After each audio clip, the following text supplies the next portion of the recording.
injured and nobody would get their hackles up and you know. You're saying that the new order of the ages was shaped in this room by some very human men. Very, very human men. Clever, learned, slippery.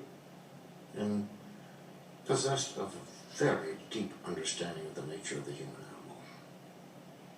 You know, we, despite all the crazy things that has happened in the 20th century and all the proof to the contrary, there's still a kind of a wishy-washy tendency to assume that most people are good and most people would be good if they'd have a chance and that kind of stuff.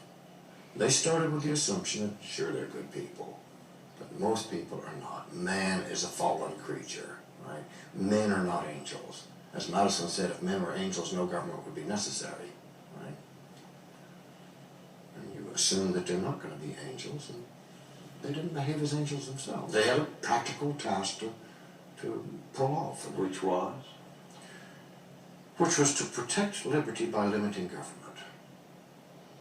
That's essentially it. Today we have a huge government with unlimited powers, huge armies, huge intelligence apparatus, huge social bureaucracies. Yes, we do. How far are we from their sense of things? As far as it's possible to be, light years away. Government in the United States, Bill, is intrusive. It's in every place. It's in everybody's lives all the time, but it has lost the capacity to govern. Government, in the eyes of the Founding Fathers, was designed to protect people in their life, liberty, property. Government today has lost the capacity of protecting all three. Are you safe walking down the streets in New York? You're safe in some streets in New York. You're safe in Philadelphia. You're safe in some streets in Philadelphia. But it's also, look at the preamble, you know, establish justice and assure domestic tranquility and provide for the common defense and promote the general welfare. Is this government capable of doing that? I submit that it's very nearly lost the capacity to.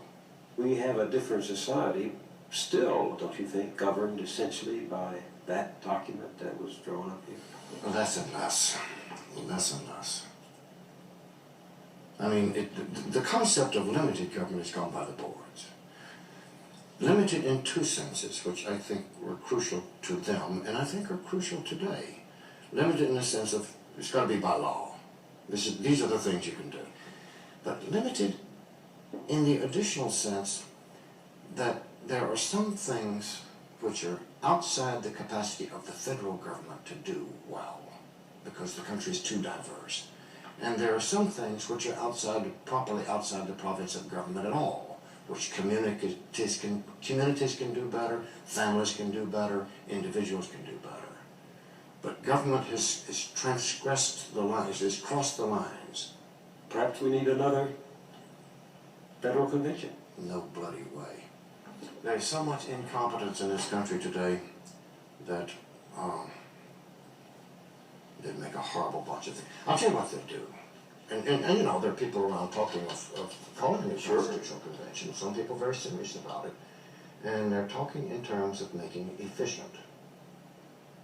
You know, given the fact that government is as big as it is today, and given the fact that precedents have been laid for its being as intrusive as it is today, its only saving virtue is its incompetence, right?